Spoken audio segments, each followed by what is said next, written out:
나가, 당장 나가! 시어머니가 현관문을 벌컥 열었습니다. 15년이에요, 어머님. 15년을 살았어요. 15년이면 뭐해? 쓸모가 없는데. 시어머니의 손가락이 대문 밖을 가리켰습니다. 옆에 서 있던 남편은 고개를 숙인 채 한마디도 하지 않았어요. 캐리어 하나 끌고 골목을 나서는데 뒤에서 문 잠기는 소리가 들렸습니다. 52년 인생에서 가장 추운 봄날이었어요.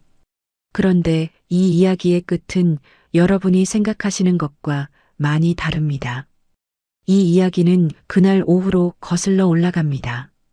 이야기 시작 전 구독과 좋아요 부탁드려요. 어디에서 듣고 계신지 적어주시면 그쪽을 향해 복 받으시길 기도드리겠습니다. 그날 오후 이야기를 하기 전에 15년을 먼저 말씀드려야 할 것 같아요. 저는 27에 결혼했습니다. 상대는 같은 동네 교회 청년부에서 만난 재호 씨였어요. 착하고 순하고 말이 없는 사람이었거든요. 연애할 때는 그게 좋았어요. 말없이 웃어주는 사람. 싸워도 먼저 미안해하는 사람. 문제는 시어머니였습니다. 결혼식 날부터 알았어야 했어요. 패백을 올리는데 시어머니가 제 한복 치마를 위아래로 훑어보시더니 이러셨거든요. 우리 재호한테는 아깝다. 시어머니 친구분들이 웃었습니다. 저도 웃었어요. 그때는 농담인 줄 알았으니까요. 농담이 아니었습니다. 신혼 첫날부터 시어머니는 저를 시험했어요. 아침밥은 6시 반까지, 국은 끓인 지 30분 안에 상에 올릴 것, 김치는 시어머니 입맛에 맞출 것, 빨래는 손빨래, 다림질은 풀 먹여서 하나라도 어긋나면 잔소리가 아니라 인격 모독이었습니다. 너는 뭘 해도 안 돼. 어디서 이런 걸 며느리라고 데려왔는지. 순영아, 넌 원래 이렇게 둔하니? 처음에는 울었어요. 화장실 문 잠그고 수건 물고 울었습니다. 재호 씨한테 말하면 돌아오는 대답은 늘 같았어요. 어머니가 원래 그러셔. 좀 참아. 참았습니다. 1년을 참았고, 3년을 참았고, 10년을 참았어요. 참다 보니까 눈물도 안 나더라고요. 감각이 무뎌진 거예요. 시어머니가 뭐라고 해도 네, 어머님하고 고개를 숙이는 게 습관이 됐습니다. 그래도 버틸 수 있었던 건 명절 때문이었어요. 이상하게 들리시겠지만 저는 명절 음식 만드는 게 좋았거든요.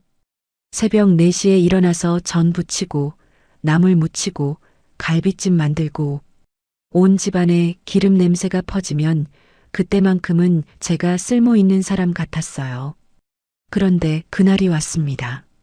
결혼 13년째 되던 해 추석이었어요. 저는 사흘 전부터 준비했습니다. 시어머니가 좋아하시는 동태전, 재호 씨가 좋아하는 잡채, 시아버지 제사상에 올릴 배수까지. 새벽 3시에 일어나서 8시간을 부엌에 서 있었어요. 다리가 퉁퉁 부어서 슬리퍼가 안 들어갈 정도였습니다. 상을 다 차리고 시어머니를 불렀어요. 어머님 상 차렸습니다. 시어머니가 거실에서 나오셨습니다. 상을 한번 훑어보시더니 동태전 하나를 집어드셨어요. 한 입 드시고 내려놓으시고 이게 뭐야? 심장이 철렁했습니다. 네, 이게 전이야? 반죽이 질어. 기름도 덜 빠졌고 어머님 3번 걸러서 말이 끝나기도 전에 시어머니가 상을 밀었습니다. 그냥 미신 게 아니었어요. 두 손으로 상 모서리를 잡고 확 뒤집으셨습니다. 접시가 깨지는 소리, 국물이 바닥에 쏟아지는 소리, 사흘간 만든 음식이 바닥에 널브러졌습니다. 이런 걸 조상님 앞에 올려? 내 수준이 딱 이거야. 쓸모없는 년. 저는 바닥에 무릎을 꿇고 쏟아진 음식을 주워 담았습니다. 손이 떨려서 깨진 접시에 손가락을 베었어요. 피가 나는데 아프지가 않았습니다. 아무 감각이 없었어요. 재호 씨는 방에서 나오지 않았습니다. 그날 밤 깨진 접시를 다 치우고 부엌 구석에 앉았어요. 불도 안 켜고 한참을 앉아 있었습니다. 울지도 않았어요. 눈물이 마른 건지 슬프지도 않은 건지 모르겠더라고요. 내가 뭘 잘못한 거지. 그 생각만 계속 맴돌았습니다. 그로부터 2년이 더 흘렀어요. 시어머니의 구박은 점점 심해졌고 재호 씨는 점점 더 말이 없어졌습니다. 그러다 어느 날 저녁 재호 씨가 식탁에 서류 한 장을 올려놨어요. 이혼 합의서였습니다. 순영아, 어머니가 그러시는데 우리 정리하자. 목이 메었습니다. 그런데 이상하게 놀랍지는 않았어요. 언젠가 올 줄 알았거든요. 재호 씨 15년이에요. 나도 알아. 근데 어쩔 수가 없어. 어쩔 수 없다. 15년 동안 몇 번째 그 말이에요. 재호 씨가 고개를 떨궜습니다. 그 모습을 보는데 갑자기 힘이 쭉 빠졌어요. 분노도 아니고 슬픔도 아니고 그냥 지쳤습니다. 어머니가 좋은 집 며느리를 새로 들이겠다고 하셔. 이미 선도 봤대. 그 말에 코끝이 찡했어요. 15년을 살았는데 이미 선을 봤다. 저는 그 집에서 사람이 아니었구나. 교체 가능한 부품이었구나. 알겠어요. 그 한마디가 전부였습니다. 짐을 쌌어요. 캐리어 하나. 15년 살았는데 제 이름으로 된 건 옷 몇 벌뿐이었습니다. 통장도 집도 차도 전부 재호 씨 이름이었거든요. 현관에서 신발을 신는데 시어머니가 뒤에서 말씀하셨어요. 잘 생각했다. 원래 내가 있을 자리가 아니었어. 대꾸하지 않았습니다. 할 말이 없어서가 아니에요. 대꾸할 힘이 없었어요. 문을 나서는데 재호 씨 서재가 살짝 열려 있었습니다. 습관적으로 안을 봤어요.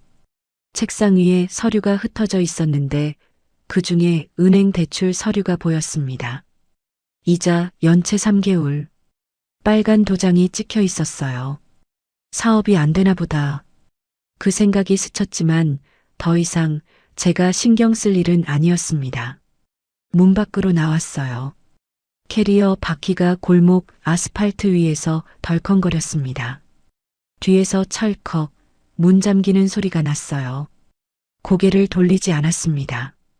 52년 인생에서 가장 추운 봄날이었어요. 그리고 저는 한 번도 가본 적 없는 곳으로 가기로 했습니다. 제주도. 왜 제주도였는지는 저도 모르겠어요. 공항에서 제일 싼 표가 제주행이었거든요. 이유 같은 건 없었습니다.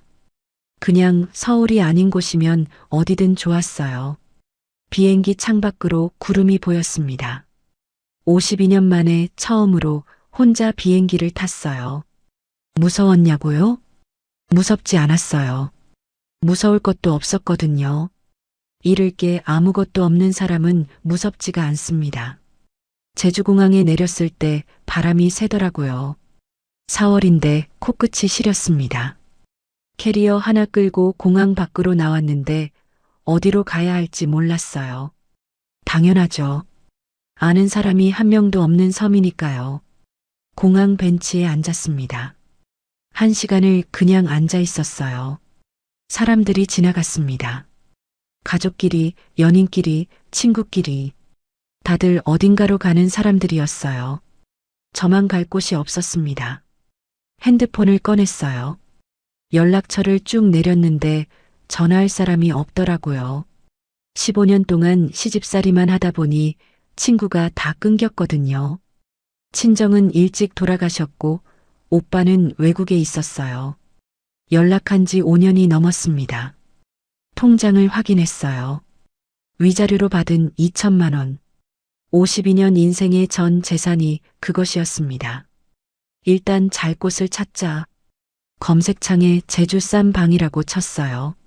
서귀포 외곽에 월 25만 원짜리 원룸이 하나 있었습니다. 사진을 보니까 곰팡이가 핀 벽지에 녹슨 수도꼭지. 그래도 지붕은 있었어요. 그것만으로 충분했습니다. 버스를 타고 서귀포까지 갔어요. 1시간 반을 창밖만 봤습니다. 한라산이 보이고 유채꽃이 보이고 바다가 보였어요. 아름다운 풍경이었는데 눈에 안 들어오더라고요. 머릿속에서 시어머니 목소리가 계속 울렸거든요. 쓸모없는 년. 그 말이 귓가에서 떠나질 않았어요. 원룸에 짐을 풀고 라면 하나를 끓여 먹었습니다. 15년 동안 남의 밥을 했는데 정작 제 밥은 라면이었어요. 우습더라고요. 그날 밤 잠이 안 왔습니다. 천장을 보면서 생각했어요. 나는 뭘 할 수 있지? 학력? 고졸이에요. 경력? 없어요. 15년 동안 한 건 시집살이 뿐이었으니까요. 자격증? 없어요. 기술? 없어요. 밥 짓고 반찬 만들고 청소하고 빨래하고 그게 제가 할 줄 아는 전부였습니다. 그런데 이상하게도 하나 더 있었어요. 먹이는 것. 저는 뭔가를 먹이는 게 좋았거든요. 시어머니한테 맞으면서도 밥상은 빠뜨린 적이 없었어요. 싫어하는 사람한테도 밥을 차렸으니까 그게 제 본능 같은 거였나 봐요. 사흘째 되던 날 동네 오일장에 갔습니다. 뭘 사려고 간 건 아니에요. 갈 데가 없으니까 사람 구경이라도 하려고 간 거였어요. 장터 끝자락에 할머니 한 분이 앉아 계셨는데 앞에 토종 흑돼지 새끼 분양이라고 쓴 종이가 붙어 있었어요. 멈칫했습니다. 할머니, 이 돼지가 뭐예요? 이거 제주 토종 흑돼지요. 옛날 우리 할머니 때부터 키우던 종자인디 이제 키우는 사람이 없어. 농장 정리하는 뒤 데려갈 사람도 없고 새끼 돼지 3마리가 할머니 발치에서 꿈틀거리고 있었어요. 까만 털에 작은 눈이 반짝거렸습니다. 한 마리가 제 손가락을 킁킁 냄새 맡더니 혀로 하찼어요. 따뜻했습니다. 그 작은 혀가 제 손가락을 핥는 순간 가슴 한구석에서 뭔가가 움직였어요. 설명하기 어려운 감각이었습니다. 15년 동안 얼어붙어 있던 것이 살짝 녹는 느낌. 할머니, 이 돼지 제가 데려가면 안 될까요? 아이고, 돼지를 키워본 적이 있어? 없어요. 그럼 어떻게 키울 건디? 모르겠어요. 근데 밥은 잘 차릴 수 있어요. 할머니가 한참 저를 보시더니 웃으셨어요. 밥 잘 차리면 됐지 뭐. 돼지도 밥이 제일 중요해. 그렇게 새끼 돼지 3마리를 데리고 원룸으로 돌아왔습니다. 돼지를 원룸에서 키울 수는 없으니까 농장을 알아봐야 했어요. 이틀 뒤에 복자 언니를 만났습니다. 원룸 옆집에 사는 분이었는데 제가 현관 앞에서 돼지 새끼를 안고 있는 걸 보고 기겁을 하셨어요. 아이고, 그게 뭐야? 원룸에서 돼지를 키워? 아, 이게 임시로. 미쳤어? 집주인한테 쫓겨나겠다. 복자 언니는 목소리가 크고 성격이 불같은 사람이었어요. 그런데 속은 두부 같았습니다. 제 사정을 듣더니 한숨을 푹 쉬시고는 이러셨어요. 서귀포 외곽에 폐농장이 하나 있어. 3년째 비어 있는데 축사는 남아 있고 주인이 싸게 넘기고 싶어 해. 얼마예요? 보증금 500에 월 30만 원. 축사 수리비는 내가 알아서 해야 돼. 2천만 원에서 500만 원을 빼면 1,500만 원. 사료비, 수리비, 생활비를 빼면 넉넉 잡아 1년. 1년 안에 뭔가를 만들어내지 못하면 끝이었습니다. 할게요. 복자 언니가 눈이 동그래졌어요. 야, 생각을 좀 해봐. 돼지 키워본 적도 없는 사람이. 언니, 응? 저 15년 동안 생각만 하면서 살았어요. 시어머니 눈치 보면서, 남편 눈치 보면서 생각만 하고 참기만 했어요. 복자 언니가 입을 다물었습니다. 이제는 그냥 해보고 싶어요. 생각 없이 안 되면 안 되는 거고. 한참 저를 보시더니 복자 언니가 고개를 끄덕이셨어요. 알았어. 근데 밥은 굶지 마. 내가 반찬은 나눠줄 테니까. 그날 저녁 폐농장 앞에 섰습니다. 녹슨 철문, 잡초가 무성한 마당, 지붕이 반쯤 내려앉은 축사, 그 안에 새끼 돼지 3마리를 내려놨어요. 돼지들이 킁킁거리며 흙바닥을 돌아다녔습니다. 저는 축사 입구에 서서 한참을 바라봤어요. 무서웠냐고요? 무서웠습니다. 이번에는 무서웠어요. 서울을 떠날 때는 잃을 게 없어서 안 무서웠는데 이제는 지킬 게 생겼거든요. 이 작은 생명 세계. 이것마저 실패하면 저는 진짜 끝이었습니다. 그런데 돼지 1마리가 제 발치로 와서 코를 비볐어요. 배고프지? 밥 줄게. 기다려. 그날 밤 처음으로 누군가를 위해 밥을 차렸습니다. 시어머니를 위해서가 아니라, 남편을 위해서가 아니라, 저를 필요로 하는 존재를 위해서 사료통에 먹이를 퍼넣으면서 울었어요. 왜 울었는지 모르겠어요. 슬퍼서가 아니었습니다. 이상하게 조금, 아주 조금 살아있다는 느낌이 났거든요. 오랜만에 숨을 깊이 쉴 수 있었어요. 농장 첫날 새벽 4시에 눈이 떠졌습니다. 습관이었어요. 15년 동안 시어머니 아침밥 차리느라 새벽 4시에 일어났거든요. 몸이 기억하는 시간은 쉽게 안 바뀌더라고요. 축사로 나갔습니다. 새끼 돼지 3마리가 한데 뭉쳐서 자고 있었어요. 제 발소리에 1마리가 고개를 들더니 꿀꿀거렸습니다. 배고프지? 밥 줄게. 사료를 퍼넣었어요. 돼지들이 우르르 달려들었습니다. 꿀꿀대면서 먹는 소리가 축사 안에 가득 찼어요. 시어머니한테 밥 차려줄 때는 한 번도 못 들은 소리가 있었는데 돼지들한테서 들었습니다. 맛있게 먹는 소리. 그게 그렇게 좋을 줄 몰랐어요. 처음 한 달은 그래도 괜찮았습니다. 새끼 돼지 3마리니까 사료비도 적게 들었고 축사 수리는 제가 직접 했어요.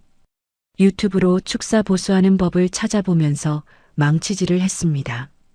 손에 물집이 잡히고 못에 찔려서 피가 나고 태어나서 망치를 잡아본 적이 없었거든요. 복자 언니가 가끔 와서 도와줬어요. 야, 못을 그렇게 박으면 어떡해. 비 오면 다 빠져. 그러면 어떻게 해요? 이리 줘봐. 아이고, 답답해서 내가 한다. 복자 언니가 없었으면 저는 첫 달을 못 넘겼을 거예요. 밥도 나눠주시고 농장 일도 도와주시고 아무 데가 없이 세상에 이런 사람도 있구나 싶었습니다. 언니, 왜 이렇게 잘해줘요? 잘하긴 뭘 잘해. 혼자 고생하는 거 보면 그냥 지나칠 수가 없잖아. 복자 언니가 웃으면서 말했어요. 그 웃음이 따뜻하더라고요. 15년 동안 잊고 살았던 감각이었습니다. 아무 조건 없이 웃어주는 사람. 2달째부터 문제가 시작됐어요. 새끼 돼지들이 자라면서 사료가 2배, 3배로 들었습니다. 토종 흑돼지는 일반 돼지보다 성장이 느렸거든요. 같은 양을 먹여도 살이 더디게 붙었어요. 그만큼 사료비가 더 들었습니다. 한 달 사료비가 120만 원, 원룸 월세 25만 원에 생활비 30만 원, 한 달에 175만 원이 나갔어요. 위자료 2천만 원에서 농장 보증금 500만 원, 축사 수리비 200만 원을 빼면 남은 건 1,300만 원이었습니다. 계산기를 두드려 보니 7개월이면 바닥이었어요. 7개월 안에 수입을 만들어야 한다. 군청 축산과에 찾아갔습니다. 토종 흑돼지 사육 교육이 있다길래 등록했어요. 일주일에 3번, 오후 2시부터 5시까지. 거기서 처음 알았습니다. 토종 흑돼지가 얼마나 귀한 종자인지. 제주 토종 흑돼지는 멸종 위기종이에요. 전국에 순수 혈통이 200마리도 안 남았습니다. 강사가 그렇게 말했어요. 사육이 어렵고 성장이 느려서 다들 포기하거든요. 경제성이 없다고. 근데 맛은 압도적이에요. 지방의 질이 달라요. 일반 돼지하고는 비교가 안 됩니다. 경제성이 없다. 그 말이 가슴에 박혔어요. 경제성이 없다. 쓸모가 없다. 시어머니가 제게 했던 말과 똑같았거든요. 아니야. 쓸모없는 게 아니야. 아직 아무도 이 가치를 몰라주는 거야. 돼지한테 감정이입을 한 건지도 모르겠어요. 하지만 그때 이를 악물었습니다. 이 돼지를 포기하지 않겠다고. 누군가는 이 가치를 알아줄 거라고. 5달째 처음으로 출하를 해봤습니다. 서귀포 5일장에 흑돼지 고기를 가지고 나갔어요. 작은 아이스박스에 삼겹살, 목살, 갈비를 담아서 간판도 없이 좌판 하나 깔고 앉았습니다. 오전 10시부터 오후 4시까지 앉아 있었어요. 한 근도 못 팔았습니다. 아줌마, 이거 근에 얼마예요? 15,000원이요. 뭐? 일반 삼겹살이 8,000원인데? 미쳤어? 토종 흑돼지라서 맛이 달라요. 한 번만. 됐어. 사람들이 가격을 듣고 돌아섰어요. 1명, 2명, 10명. 전부 돌아섰습니다. 해가 지고 장이 파할 때 아이스박스를 다시 들고 일어났어요. 팔이 떨렸습니다. 고기 무게 때문이 아니었어요. 자존심이 무거웠거든요. 그래, 역시 안 되는 거야. 나 같은 사람이 뭘. 시어머니 목소리가 또 들렸습니다. 쓸모없는 년. 눈물이 핑 돌았지만 참았어요. 장터에서 울면 안 되니까. 그래도 포기하지 않았습니다. 다음 장날에 또 갔어요. 또 못 팔았어요. 그 다음 장날에도 갔습니다. 3번째 장날에 할머니 한 분이 15,000원어치를 사가셨어요. 첫 매출이었습니다. 15,000원. 손이 떨렸어요. 10,000원짜리 한 장과 5,000원짜리 한 장을 한참 들여다봤습니다. 됐다. 한 명이면 돼. 한 명이 맛을 보면 다음에 또 올 거야. 그 할머니가 다음 장날에 정말 다시 오셨어요. 이번에는 친구 한 분을 데리고. 이 고기가 그렇게 맛있대? 내 말이. 먹어보면 알아. 다른 고기 못 먹어. 조금씩 손님이 늘었습니다. 1명이 2명이 되고 2명이 5명이 됐어요. 하지만 속도가 너무 느렸습니다. 사료비를 감당하기엔 턱없이 부족했어요. 6달째 대형마트에 납품을 문의했습니다. 담당자가 고기를 한번 보더니 고개를 저었어요. 아줌마, 토종이요? 단가가 안 맞아요. 맛을 한 번만 보시면. 맛이 중요한 게 아니에요. 소비자가 원하는 건 싼 거예요. 일반 삼겹살보다 2배나 비싼 걸 누가 사요? 근데 이건 일반 돼지하고는 안 돼요. 양도 안 되고 단가도 안 맞고 이걸로는 장사가 안 됩니다. 돌아오는 버스 안에서 한참을 울었어요. 소리내면 안 되니까 마스크 속에서 참았습니다. 코가 막혀서 숨이 안 쉬어지더라고요. 맛이 중요한 게 아니래. 맛이 중요하지 않으면 뭐가 중요한 거야. 10달째 폭우가 왔습니다. 제주도에 하루 300밀리가 쏟아졌어요. 축사 지붕이 제가 수리한 부분부터 무너졌습니다. 빗물이 쏟아져 들어오고 돼지들이 비명을 질렀어요. 새벽 1시에 뛰쳐나갔습니다. 빗속에서 돼지를 한 마리씩 옮겼어요. 20마리가 넘었습니다. 그 사이 새끼를 낳아서 수가 늘었거든요. 팔이 빠질 것 같았어요. 돼지가 겁에 질려서 버둥거리면 온몸에 흙이 튀었습니다. 새벽 3시까지 옮기고 임시로 방수포를 덮고 돼지들이 다 무사한 걸 확인했어요. 그리고 무너진 축사 구석에 주저앉았습니다. 비를 맞으면서 하늘을 올려다봤어요. 깜깜했습니다. 별도 안 보이는 밤이었어요. 제사상도 못 차리는 년이 농장은 무슨 농장이야. 시어머니 목소리가 빗소리 사이로 들렸습니다. 쓸모없는 년. 역시 나 같은 사람은 뭘 해도 안 되나 봐. 옷이 다 젖었는데 추운 줄을 몰랐어요. 감각이 없었거든요. 서울에서 쫓겨나던 그날처럼 아무것도 느껴지지 않았습니다. 내일 부동산에 전화하자. 농장 정리하고 어디 식당 설거지라도 하자. 결심했어요. 포기하기로. 그날 밤 잠을 못 잤습니다. 축사역 컨테이너 안에서 젖은 옷을 말리면서 앉아 있었어요. 핸드폰을 꺼냈습니다. 습관적으로 은행 앱을 열었어요. 잔액 47만 원. 2천만 원이 47만 원이 됐습니다. 1년이 안 돼서. 그런데 그때 알림이 하나 떴어요. 제오씨 대출 이자 연체 알림이었습니다. 번호를 안 바꿨더라고요. 연체 금액 89만 원. 연체 기간 6개월. 한참을 보다가 이체를 했어요. 47만 원 중에서 20만 원을. 왜 그랬는지 모르겠어요.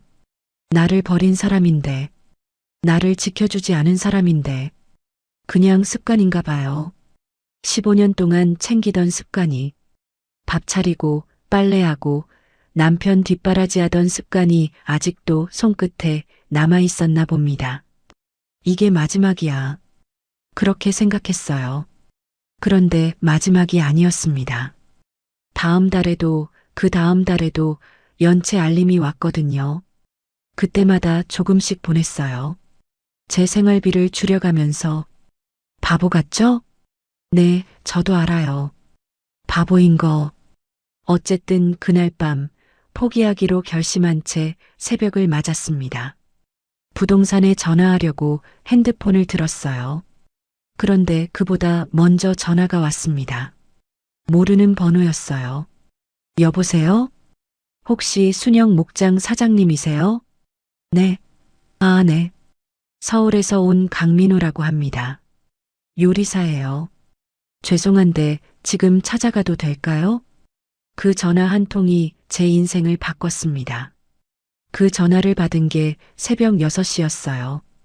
폭우가 지나간 다음 날 아침이었습니다. 컨테이너 안에서 젖은 옷을 말리다가 잠이 들었는데 핸드폰 진동에 눈이 떠졌어요. 혹시 순영 목장 사장님이세요? 네. 아, 네. 목소리가 갈라졌습니다. 밤새 비를 맞아서 목이 쉬었거든요. 서울에서 온 강민호라고 합니다. 요리사예요. 죄송한데 지금 찾아가도 될까요? 지금이요? 여기 농장이 어젯밤에 폭우로. 알고 있습니다. 그래서 전화드린 거예요. 오늘 오후쯤 도착할 것 같은데 괜찮으시겠습니까? 영문을 모르겠었어요. 서울에서 요리사가 왜 제주도 폐농장에 찾아온다는 건지 사기꾼인가 싶기도 했습니다. 일단 오세요. 달리 거절할 이유도 없었어요. 어차피 오늘 부동산에 전화해서 농장 정리할 생각이었으니까요. 오후 2시쯤이었습니다. 농장 앞에 검은색 SUV 한 대가 멈춰 섰어요. 차에서 남자 3명이 내렸습니다. 하나같이 깔끔한 차림이었어요. 진흙투성이 농장하고는 전혀 안 어울리는 사람들이었습니다. 앞에 선 남자가 제게 다가왔어요. 40대 중반쯤 돼 보이는 눈빛이 강한 사람이었습니다. 순영 목장 사장님? 네, 그런데 강민호입니다. 서울 한남동에서 한식 레스토랑을 하고 있습니다. 명함을 내밀었어요. 강민호 수저 한남 총괄 셰프. 뒤에 선 두 사람도 각각 명함을 건넸습니다. 하나는 이태원의 이탈리안 레스토랑 셰프, 하나는 압구정의 오마카세 셰프였어요. 어떻게 여기를? 강 셰프가 진흙을 밟으면서 축사 쪽을 바라봤습니다. 무너진 지붕, 방수포, 그 아래 웅크린 돼지들. 그 광경을 보고도 표정이 안 변하더라고요. 작년 11월에 서귀포 5일장에서 고기를 사갔습니다. 네. 아이스박스에 삼겹살 담아서 파시던 거 기억하세요? 기억이 났어요. 작년 겨울. 그때쯤이면 5일장에 나간 지 2달째였을 거예요. 하루에 두세 명 손님이 올까 말까 할 때 그날 삼겹살 500g을 사갔어요. 서울 돌아가서 구웠습니다. 강 셰프가 잠시 말을 멈췄어요. 그리고 저를 똑바로 보면서 말했습니다. 굽는데 눈물이 났습니다. 네. 20년 동안 요리를 했어요. 전 세계 고기를 다 써봤습니다. 이베리코도, 버크셔도, 망갈리차도. 근데 이 고기 앞에서 처음으로 멈췄어요. 제가 무슨 말을 해야 할지 몰라서 가만히 서 있었습니다. 지방이 달라요. 녹는 온도가 다르고, 향이 다르고, 결이 다릅니다. 이건 사료가 만든 맛이 아니에요. 종자가 가진 본래의 맛이에요. 뒤에 서 있던 이탈리안 셰프가 고개를 끄덕였어요. 저도 같은 생각입니다. 강 셰프가 고기를 나눠줘서 저도 써봤는데 프로슈토를 만들어 봤거든요. 숙성 3개월 만에 12개월 맛이 났어요. 이런 건 처음이었습니다. 오마카세 셰프도 말을 보탰습니다. 저는 흑돼지 샤브샤브를 해봤어요. 육수에 넣는 순간 지방이 꽃잎처럼 퍼졌습니다. 손님들이 박수를 쳤어요. 그 메뉴 하나로 예약이 한 달 밀렸습니다. 가슴이 뜨거워지는 걸 느꼈어요. 그런데 믿을 수가 없었습니다. 너무 좋은 말이니까. 세상에 이런 일이 갑자기 일어날 리가 없잖아요. 그런데 왜 지금 오신 거예요? 작년에 사가셨으면. 강 셰프가 얼굴이 어두워졌습니다. 솔직히 말씀드리겠습니다. 작년에 사간 뒤에 다시 5일장에 갔는데 못 찾았어요. 전화번호도 몰랐고 올해 들어서 수소문했는데 며칠 전에 서귀포 축산 관계자한테 연락이 왔어요. 뭐라고요? 순영 목장이 폐업 직전이라고. 폭우로 축사가 무너졌다고. 강 셰프가 무너진 축사를 보면서 말했습니다. 그래서 밤새 운전해서 왔습니다. 그 말을 듣는 순간 다리에 힘이 풀렸어요. 주저앉을 뻔했는데 복자 언니가 뒤에서 제 팔을 잡아줬습니다. 복자 언니도 어느새 와 있었더라고요. 사장님, 강 셰프가 제 앞에 섰습니다. 그 뒤로 두 셰프도 나란히 섰어요. 문 닫지 마세요. 목이 메었습니다. 이 돼지가 아니면 안 됩니다. 저희 세 사람이 매달 고정으로 사겠습니다. 성금도 드리겠습니다. 성금이요? 각자 500만 원씩? 1,500만 원. 축사 수리하시고 사료 사시고 고기는 넉 달 뒤부터 받으면 됩니다. 손이 떨렸어요. 아니, 온몸이 떨렸습니다. 정말요? 강 셰프가 고개를 끄덕였습니다. 정말입니다. 이 돼지가 그렇게 맛있어요? 강 셰프가 웃었어요. 처음 보는 웃음이었습니다. 맛있는 정도가 아닙니다. 이건 보물이에요. 그 단어에서 무너졌습니다. 보물. 52년 인생에서 누군가 제가 한 일을 보물이라고 부른 적이 없었어요. 시어머니는 제 음식을 바닥에 엎었고 남편은 한마디도 안 했고 마트 담당자는 경제성이 없다고 했습니다. 근데 이 사람이 보물이라고 했어요. 눈물이 멈추지 않았습니다. 두 손으로 얼굴을 감싸고 울었어요. 소리를 죽이려고 했는데 안 되더라고요. 1년 동안 참았던 것들이 한꺼번에 터졌습니다. 복자 언니가 뒤에서 등을 토닥여줬어요. 야, 울지 마. 잘 됐잖아. 이 사람들이 천사야, 천사. 강 셰프가 머쓱한 듯 고개를 돌렸습니다. 뒤에 선 셰프 한 명도 눈을 훔치고 있었어요. 울지 마시고 축사부터 고칩시다. 저희가 오늘 도와드리겠습니다. 정장 차림의 셰프 3명이 고무장갑을 끼고 축사 잔해를 치웠습니다. 진흙을 밟으면서 기둥을 세우고 방수포를 다시 덮고 요리사 손이라 힘이 셌거든요. 반나절 만에 임시 축사가 완성됐어요. 해가 질 무렵 농장 마당에 다 같이 앉아서 삼겹살을 구웠습니다. 순영 목장 흑돼지 삼겹살을. 강 셰프가 한 점 굽더니 제게 먼저 건넸어요. 사장님이 먼저 드세요. 한 점을 입에 넣었습니다. 1년 동안 제가 키운 돼지고기를 처음 먹어봤어요. 사료 배합을 바꾸고 운동량을 늘리고 제철 풀을 먹이면서 정성을 들인 고기 맛있었어요. 진짜 맛있었습니다.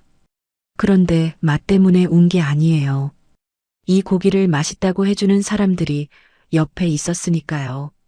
그날 밤 강 셰프가 돌아가면서 한마디를 더 했어요. 사장님, 한 가지만 약속해 주세요.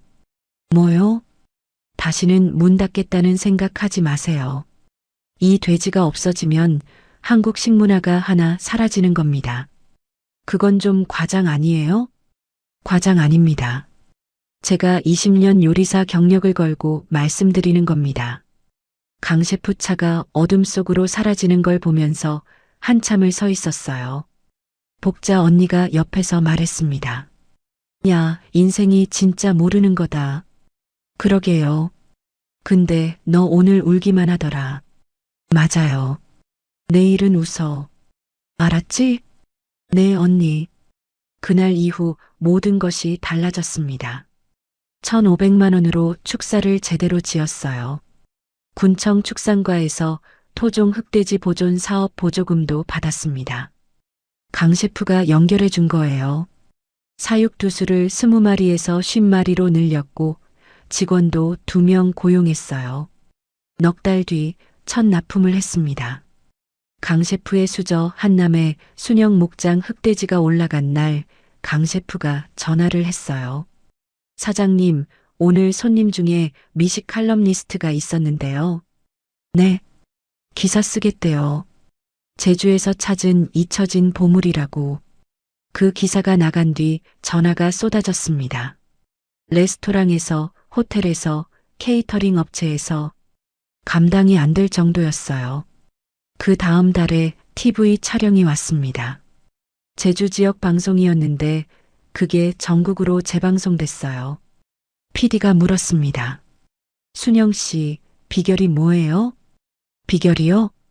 카메라가 돌아가고 있었는데 머릿속에서 15년이 스쳐갔어요. 새벽 4시에 일어나서 밥 짓던 일, 시어머니 음식간 맞추던 일, 제사상 차리던 일, 쫓겨난 일, 빗속에서 돼지 옮기던 일, 그냥 정성이요. 새벽에 일어나서 밥 차려주고 아프면 밤새 곁에 있어주고 제가 15년 동안 해온 거랑 똑같아요. PD가 고개를 갸웃했어요. 다만 이번엔 목이 메었습니다. 카메라 앞이라 참으려고 했는데 안 되더라고요. 이번엔 고맙다고 해주는 사람이 있었어요. 그 장면이 방송을 타면서 댓글이 폭주했어요. 순영 씨 파이팅? 이런 분이 성공하셔야 돼. 울었습니다. 힘내세요. 2년차가 끝날 무렵 순영 목장은 전국에서 주문이 오는 프리미엄 브랜드가 되어 있었습니다. 사육두수 200마리, 직원 20명, 직영 레스토랑 하나, 체험 목장 하나, 연매출 30억, 2천만 원으로 시작해서 2년 반 만에 30억이 됐어요. 숫자가 중요한 게 아닙니다. 중요한 건 따로 있었어요. 매일 새벽에 축사에 나가면 돼지들이 저를 보고 달려와요. 꿀꿀대면서 코를 비비고 사료를 주면 맛있게 먹고 셰프들이 고기를 받아가면 전화가 와요. 사장님, 오늘도 최고였습니다. 그 말 한마디가 15년 동안 한 번도 못 들은 말이었거든요. 수고했다. 고맙다. 최고다. 그 말을 들을 때마다 생각했어요. 내가 쓸모없는 게 아니었구나. 아무도 알아주지 않았을 뿐이었구나. 농장이 커지면서 통장에 돈이 쌓였습니다. 그런데 이상한 습관이 하나 안 고쳐지더라고요. 매달 제오씨 대출 이자 알림이 올 때마다 이체를 했어요. 처음엔 20만 원이었는데 농장이 잘 되면서 50만 원, 100만 원으로 늘었습니다. 복자 언니가 알면 미쳤다고 할 거예요. 저도 미쳤다고 생각해요. 그런데 멈출 수가 없었어요. 15년 동안 밥 차리던 사람의 손은 쉽게 안 멈추거든요.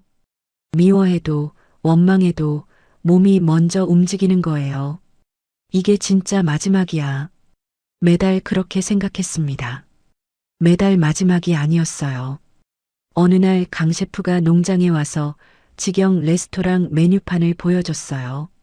순영 목장 토종 흑돼지 제주의 보물. 사장님, 이제 제주도에서 순영 목장 모르는 사람이 없어요. 설마요. 설마긴요. 관광버스가 올 정도인데. 웃었습니다. 오랜만에 거울을 안 보고도 알 수 있는 웃음이었어요. 52년 만에 처음이었습니다. 제 이름으로 된 것이 생긴 게 순영 목장. 제 이름이에요. 통장도 제 이름, 사업자 등록증도 제 이름, 간판도 제 이름. 15년 동안 남편 이름 뒤에 숨어 살다가 처음으로 제 이름으로 세상에 서 있었습니다. 그런데 그때는 몰랐어요. 서울에서 누군가가 이 농장을 구경 오겠다고 비행기표를 끊고 있었다는 걸. 그것도 비웃으면서. 그날은 보통의 토요일이었어요. 아침 7시에 축사를 돌고 8시에 직원들과 미팅하고 9시에 레스토랑 오픈을 확인했습니다. 주말이면 관광버스가 두세 대씩 오거든요. 체험 농장 예약도 꽉 차 있었어요. 날씨가 좋았습니다. 제주도 가을 하늘이 높고 파랬어요. 한라산이 또렷하게 보이는 날이었습니다. 11시쯤 레스토랑 매니저가 저를 불렀어요. 사장님, 오늘 예약 없이 오신 분들이 계신데 자리가 없어서요. 주말이라 어쩔 수 없죠. 대기 명단에 올려드려요. 그런데 연세가 좀 있으신 분이 화를 내셔서 한숨이 나왔습니다. 주말마다 있는 일이에요. 예약 없이 오셔서 자리가 없으면 화를 내시는 분들. 제가 직접 나가서 사과드리는 게 빠르거든요. 앞치마를 매만지면서 레스토랑으로 걸어갔습니다. 죄송합니다, 손님. 주말에는 예약이. 말이 멈췄어요. 카운터 앞에 서 있는 사람. 짧은 은회색 파마 머리. 짙은 네이비 패딩. 턱을 치켜든 자세. 옆에 고개를 숙인 남자. 그 뒤에 긴 생머리의 젊은 여자. 심장이 멈추는 줄 알았습니다. 시어머니, 재호 씨, 그리고 모르는 여자. 세며느리인가 봐요. 3년 만이었습니다. 시어머니가 저를 못 알아봤어요. 당연하죠. 카운터 뒤에 앞치마를 두른 사람이 저일 거라고는 생각도 못 하셨을 테니까. 아니, 여기 제주도에서 유명하다길래 왔는데 자리가 없어? 이게 무슨 식당이야? 시어머니가 카운터를 손바닥으로 탁 치셨어요. 그 소리에 몸이 굳었습니다. 15년 동안 들었던 소리, 식탁 치는 소리, 문 닫는 소리, 접시 깨지는 소리, 전부 이 손에서 나던 소리였거든요. 도망칠까? 순간 그 생각이 스쳤어요. 주방으로 들어가서 안 나가면 모를 수도 있어. 직원한테 맡기면 돼. 근데 발이 안 움직였습니다. 왜 도망가? 여긴 내 식당이야. 내 이름이 걸린 곳이야. 숨을 깊이 들이쉬었어요.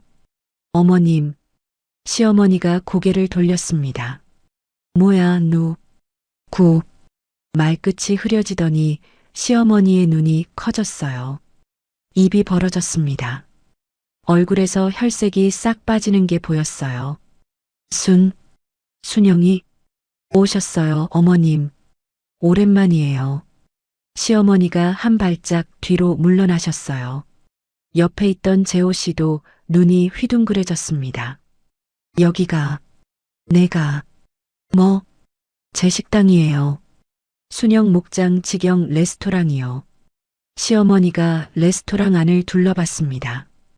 통유리 너머 잔디밭, 깔끔한 인테리어, 만석인 테이블마다 흑돼지 요리가 올라가 있고 손님들이 웃으면서 먹고 있는 풍경. 이게 다 내 거야? 네, 어머님. 시어머니의 입술이 파르르 떨렸어요. 옆에 서 있던 새며느리 수진 씨가 두리번거리면서 작은 소리로 재호 씨에게 물었습니다. 여보, 이분이 누구야? 재호 씨가 대답을 못했어요. 입만 벌렸다 닫았다를 반복하더라고요. 자리 만들어 드릴게요.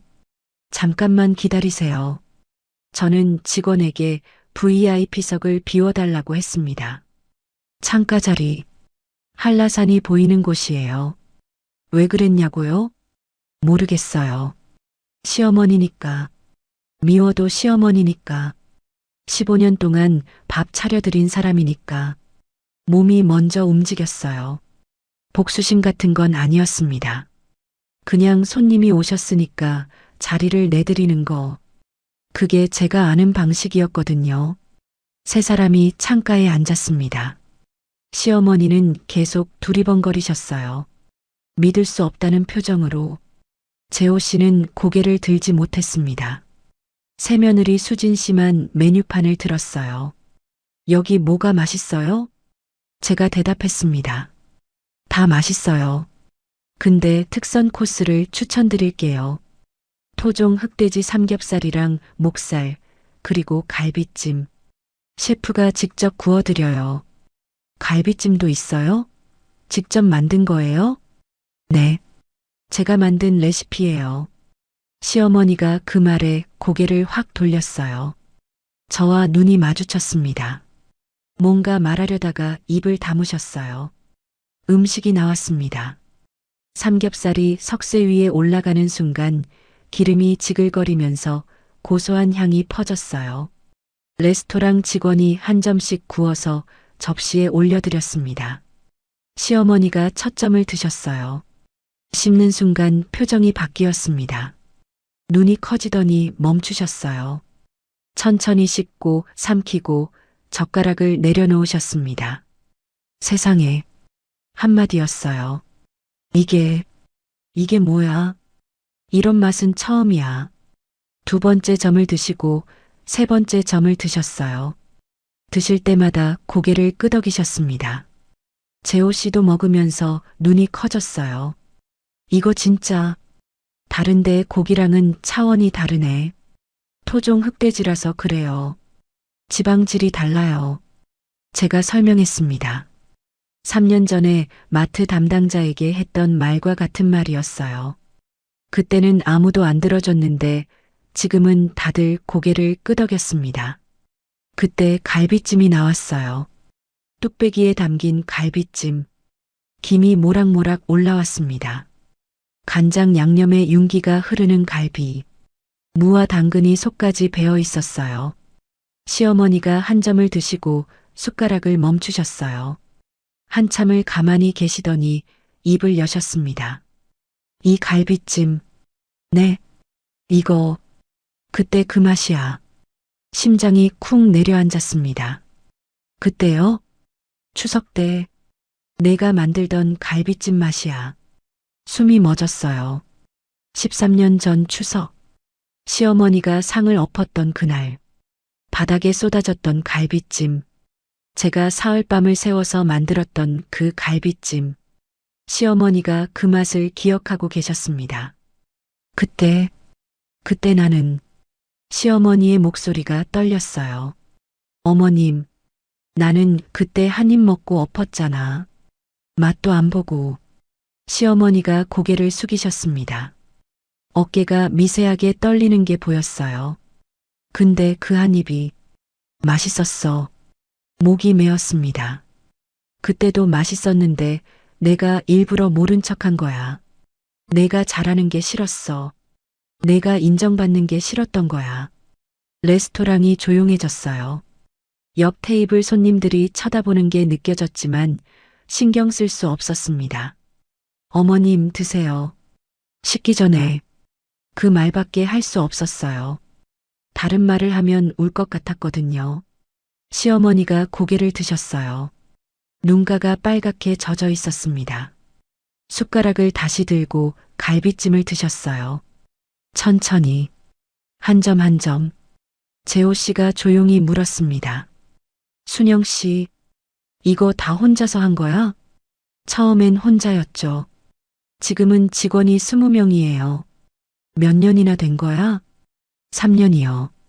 여기서 3년. 재호 씨가 입술을 깨물었어요. 뭔가를 참는 얼굴이었습니다. 새며느리 수진 씨가 핸드폰을 꺼내서 검색을 하더니 눈이 커졌어요. 여보, 여기 네이버에 리뷰가 3,000개가 넘어. 별점 4.9야. 제주 오면 무조건 가야 할 곳. 인생 삼겹살. 사장님이 직접 키운 돼지래요. 수진 씨가 저를 보면서 물었습니다. 사장님, 혹시 여기 연매출이 어느 정도예요? 재호 씨가 수진 씨 팔을 잡으면서 야, 그런 걸 왜 물어라고 했지만 수진 씨의 눈빛이 이미 달라져 있었어요. 번쩍번쩍하는 눈, 계산하는 눈. 저는 대답하지 않았습니다. 대답할 필요가 없었거든요. 식사가 끝나고 시어머니가 일어나셨어요. 얼마야? 괜찮아요, 어머님. 서비스예요. 아니야. 돈 낼 거야. 시어머니의 목소리가 단호했어요. 카운터에서 카드를 꺼내시는 손이 떨리고 있었습니다. 15만 8천 원. 그게 세 사람 특선 코스 가격이었어요. 시어머니가 결제하고 나서 한참을 카운터 앞에 서 계셨습니다. 뭔가 말씀하시려는 것 같았는데 입을 열지 못하셨어요. 그때 레스토랑 입구에서 직원이 불렀습니다. 사장님, 강 셰프님이 오셨어요. 강 셰프가 마침 식재료 점검차 농장에 온 날이었어요. 레스토랑으로 들어오면서 저를 보더니 환하게 웃었습니다. 사장님, 오늘 고기 상태 최고예요. 다음 달 납품량 좀 늘릴 수 있을까요? 얼마나요? 서울 매장 2곳에서 더 달라고 해서요. 지금의 1.5배? 일단 확인해보고 연락드릴게요. 강 셰프가 고개를 끄덕이다가 카운터 앞에 서 있는 시어머니를 보았어요. 그리고 저를 보았습니다. 분위기를 읽었는지 조용히 물러나더라고요. 시어머니가 강 셰프의 뒷모습을 보면서 물었어요. 저 사람은 누구야? 서울에서 오신 셰프예요. 저희 첫 번째 거래처 사장님이에요. 서울에서 여기까지? 네. 한 달에 2번씩 오세요. 시어머니가 아무 말 없이 레스토랑을 나가셨어요. 밖에서 농장을 둘러보셨습니다. 깔끔한 축사, 체험 농장, 관광객들이 돼지를 만지며 웃는 모습, 기념품 가게, 주차장에 줄 선 차들. 복자 언니가 멀리서 저를 보더니 뛰어왔어요. 야, 방금 저 할머니가 누구야? 내 얼굴이 하얘졌어. 시어머니. 복자 언니 입이 떡 벌어졌습니다. 뭐? 그 시어머니? 제사상 엎은? 쉬, 언니 목소리가 커. 아니, 그 할머니가 왜 여기를 구경 왔대요. 제주도 여행 겸. 복자 언니가 시어머니 쪽을 노려보면서 말했어요. 야, 내가 한마디만 하자. 하지 마요, 언니. 아니, 15년 동안 구박해놓고 잘 되니까 구경을 와. 그냥 놔둬요. 오실 수도 있죠. 복자 언니가 고개를 절레절레 흔들었지만 참아줬어요. 시어머니 일행이 농장 주차장으로 걸어갔습니다. 재호 씨가 운전석에 앉고 수진 씨가 뒷자리에 타고 시어머니가 차에 타기 전에 한번 뒤를 돌아보셨어요. 농장 간판, 순영 목장. 시어머니가 그 간판을 한참 보셨습니다. 그리고 차에 타셨어요. 아무 말 없이 차가 떠나고 나서야 다리에 힘이 풀렸어요. 레스토랑 뒤편 벤치에 앉아서 한참을 가만히 있었습니다. 떨렸습니다. 온몸이. 복수심 때문이 아니었어요. 통쾌함 때문도 아니었습니다. 시어머니가 갈비찜을 드시면서 하신 말씀이 머릿속에서 떠나질 않았거든요. 그때도 맛있었는데 내가 일부러 모른 척한 거야. 13년 동안 몰랐던 진실. 시어머니는 제 음식이 맛있다는 걸 알고 계셨어요. 알면서 엎은 거였습니다. 그게 더 아팠어요. 몰라서 엎은 거면 차라리 나았을 텐데. 맛있는 줄 알면서도 인정하기 싫어서 엎은 거. 눈물이 나올 줄 알았는데 안 나오더라고요. 대신 한 가지가 선명해졌습니다. 나는 처음부터 쓸모없는 사람이 아니었구나. 그 확인 하나로 충분했어요. 그날 밤 축사를 돌면서 돼지들에게 말했습니다. 오늘 손님 중에 특별한 분이 오셨어. 너희가 키운 덕분에 내가 당당할 수 있었어. 고마워. 돼지 한 마리가 코를 킁킁거리면서 제 장화를 하찼어요. 그날 잠을 잘 잤습니다. 오랜만에. 그런데 평화는 오래가지 않았어요. 2달 뒤 서울에서 전화가 왔거든요. 재호 씨였습니다. 순영 씨, 나 좀 도와줘. 그 목소리가 떨리고 있었어요. 재호 씨 전화를 받은 건 시어머니가 다녀간 지 2달 뒤였어요. 밤 11시였습니다. 축사 야간 점검을 마치고 컨테이너로 돌아가는 길이었어요. 요즘은 컨테이너가 아니라 농장 옆에 지은 작은 집에서 살거든요. 방 2개짜리. 제 이름으로 된 집. 핸드폰이 울렸습니다. 화면에 재호라고 떴어요. 3년 동안 먼저 전화가 온 적은 한 번도 없었습니다. 제가 일방적으로 이자를 보냈을 뿐이지 재호 씨는 제 번호를 지웠을 거라고 생각했거든요. 여보세요? 순영 씨, 나 좀 도와줘. 목소리가 떨리고 있었어요. 코가 막힌 소리였습니다. 울었거나 울고 있거나. 무슨 일이에요? 수진이가 나갔어. 나갔다니요? 짐 싸서 나갔어. 이혼 서류 놓고. 심장이 덜컥했습니다. 그런데 이상하게 놀랍지는 않았어요. 제주도 레스토랑에서 수진 씨가 연매출을 물어보던 그 눈빛이 떠올랐거든요. 번쩍번쩍하던 눈. 돈을 계산하는 눈. 그것만이 아니야. 재호 씨 목소리가 더 작아졌어요. 사업이 완전히 망했어. 부도야. 빚이 4억이야. 4억? 빚쟁이들이 집에 와. 매일 와. 어머니가 무서워서 잠을 못 주무셔. 저는 한참 아무 말도 못했습니다. 제주도 밤바람이 볼을 스쳤어요. 멀리서 돼지 울음소리가 들렸습니다. 순영 씨, 나 어떡하면 돼? 한 번만 도와줘. 제발. 재호 씨. 응. 그 말 3년 전에 한 번도 안 하셨잖아요. 전화기 너머로 숨소리만 들렸습니다.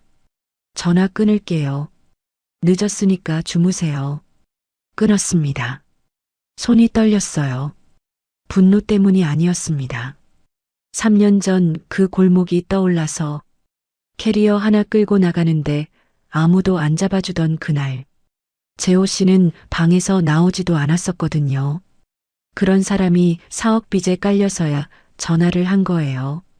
그날 밤 잠이 안 왔습니다. 수진 씨가 떠난 건 재호 씨 전화보다 사흘 전이라고 했어요. 나중에 재호 씨한테 들은 이야기입니다. 부도 통보가 온 날 재호 씨가 거래처에서 돌아왔는데 집안이 이상했대요. 조용했다고. 평소에 TV를 틀어놓고 소파에 누워있던 수진 씨가 안 보였거든요. 안방 옷장이 열려 있었대요. 수진 씨 옷이 하나도 없었다고. 화장대도 텅 비어 있고 욕실 선반에 화장품도 없고 유일하게 남아있는 건 식탁 위에 놓인 종이 한 장이었습니다. 이혼 합의서. 수진 씨가 이미 자기 이름과 도장을 찍어놨더래요. 시어머니가 그걸 보고 수진 씨한테 전화를 하셨대요. 수진아, 이게 뭐 하는 짓이야? 어디 있는 거야? 수진 씨가 전화를 받았답니다. 차 안에서, 어머니, 저 지금 공항이에요. 공항? 공항은 왜? 친정 엄마 집으로 가요. 부산으로. 너 지금 미쳤어?